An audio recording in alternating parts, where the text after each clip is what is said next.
You got a raise last year. Your bank account looks exactly the same. Not a little the same, exactly the same. Same low balance on the 27th. Same anxiety before the rent clears. Same mental math at the grocery store where you put something back and pretend you didn't want it anyway. You make more money than you've ever made in your life, and somehow, you're still doing the same financial dance you were doing when you made $12 an hour. That's not a coincidence, that's a system, and it was built specifically around someone like you. Picture a Tuesday, normal Tuesday. You're at work, you've been there long enough that the job stops scaring you, and your manager calls you in. She tells you the company's happy with your performance, and effective next pay period you're getting a 9% raise. You thank her, you walk back to your desk, and before you even sit down, your brain has already spent it. Not consciously, you didn't pull out a spreadsheet, but somewhere in the 40 steps between her office and your chair, your mind quietly filed that raise under new normal and started recalculating what you deserve. The apartment you've been okay with is suddenly a little small. The car you drive, you've been ignoring a rattle for 8 months, now you think maybe it's time. The vacation you told yourself was frivolous last February. The raise gave you permission. That's the exact word, permission. You get home, open your phone, and the first thing you Google is apartments in your city in the next price tier up. Just to look, obviously. 12 weeks later, you're living in the new place. You signed a 14-month lease. You have $180 more in monthly expenses than you had before, and the raise, after taxes, gave you about $220. You're technically ahead by $40 a month. You tell yourself that's fine, you're building. You are not buildings.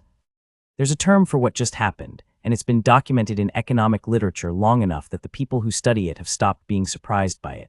It's called income absorption, and the basic idea is this. The human psychological relationship with money is not rational, it's relative. We don't experience income as a fixed number. We experience it as a position above or below a moving line, and that line moves the moment our income moves. Sometimes it moves before our income moves. That's the brutal part. The psychologist Hersh Shefrin, who spent years building on Thaler and Kahneman's work, identified what he called mental accounting, the way people don't treat all money the same, even when mathematically it is the same. A raise gets categorized in the brain differently than your base salary. It's new money, windfall adjacent. Your brain treats it the way it would treat finding a 50 in an old jacket, as money that didn't exist before, which means it doesn't have the same rules. Which means you spend it with a completely different hand. Your old salary had rules. You had a rent budget, a grocery budget, habits locked in by necessity. The raise disrupts all of that. Not because you decided to blow it, but because your brain quietly reclassified it as flexible before you had a chance to argue. Here's where it gets specifically brutal, and pay attention to this number: $45,000 to $90,000 a year. That range is where income absorption hits hardest, and it's not an accident. Below $45K, people are generally in survival mode. Spending is constrained by reality, not by psychology. Above $90K, people start having advisors, accountants, sometimes just more exposure to the actual mechanics of wealth, not always, but more. But right there in the middle, in that corridor where you feel like you're doing okay, but not quite comfortable, where you're aspirational but not yet arrived, that's where the trap has its teeth. A 2019 study from the National Bureau of Economic Research tracked real household income data over 16 years. What it found was that families in that income corridor who received regular pay increases showed almost no statistically significant improvement in net worth over the same period. Their income went up. Their expenses went up to match, sometimes higher. And their net worth, the actual number that determines whether you ever stop working because you have to, barely moved. 16 years, raises every 2 or 3 years, same net worth. If that doesn't make you sit up slightly differently right now, read it again. The reason it doesn't feel like a trap is because the trap is comfortable. That's the design. A trap that felt like a trap would be easy to escape. This one feels like progress. Every raise feels like progress. Every upgrade feels like progress. The new apartment, the newer car, the slightly better vacation, these feel like evidence that you're moving forward. The scoreboard says you're winning. The scoreboard is wrong, but it looks so good. Think about someone like, and this is a real behavioral pattern documented in consumer finance research, a teacher who moves from $52,000 to $61,000 after 6 years. She doesn't get reckless. She doesn't go buy a boat. She gets a slightly better car, sensible decision, she needed it. She moves to a neighborhood with better schools for her kids, responsible. She upgrades her phone when hers breaks. She starts ordering in twice a week instead of once, because she's tired and she earned it, genuinely. She starts paying for the better gym. None of those decisions are stupid. Each one is individually defensible. Collectively, they consumed 94% of her raise before she ever thought about saving it. She didn't lose control. She just got normal. Normal is the trap. And here's the part nobody says out loud. The lifestyle expansion doesn't always wait for the raise to arrive. Sometimes it arrives on credit, on expectation, on the confidence of knowing the raise is coming. You sign the lease before your first check at the new rate. You put the couch on the card because you can pay it off next month. You upgrade the wardrobe because you have a new role and you have to look the part. The raise pays for decisions you made before the raise. This is income absorption in its most efficient form, your future earnings, already allocated by the psychology of anticipated permission.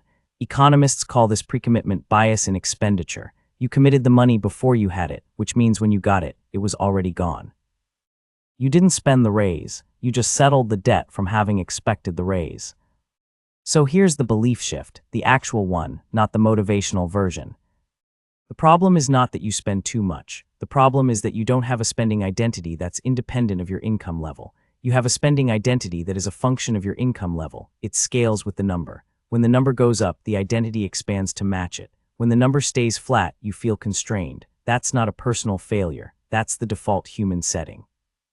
Wealthy people, genuinely wealthy, not performatively wealthy, operate with a spending identity that is deliberately decoupled from their income.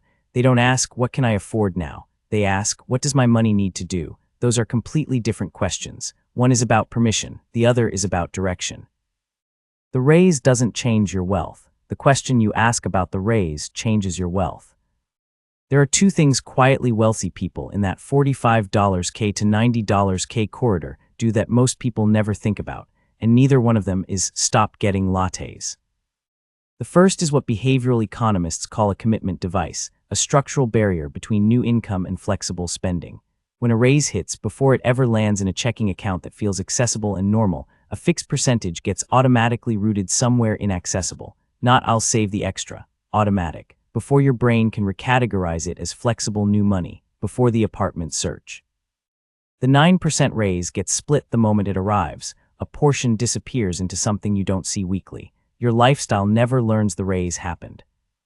This sounds simple. It is simple. It also contradicts every instinct your brain has about money, which is precisely why it works. The second thing is a deliberate one-year freeze on lifestyle category expansions after any income increase. Not forever. 1 year. 1 year where the new money doesn't unlock new expenses. It accelerates existing priorities. The car you already have keeps running. The apartment you're in is fine for 12 more months. The extra income has exactly one job: close the distance between where you are and where you need to be. After a year, if you want to upgrade something, you upgrade from a position of strength instead of permission. That's the shift, not sacrifice, sequence. The raise you got wasn't the problem. The mental model that received it was. You've been handed more money than you've ever made, multiple times, and ended up in the same financial position each time, not because you're irresponsible, but because nobody ever told you that income and wealth are not the same thing, and that the gap between them is maintained almost entirely by the story your brain tells about what a person at your income level is supposed to have. The salary trap isn't the salary, it's the identity that grows to fill it. You can make $90,000 and build nothing. You can make $55,000 and quietly change your whole family's trajectory. The number is not the variable. You are, and the moment you stop letting your income tell you who you are, the trap opens. Most people never figure that out. They just keep getting raises.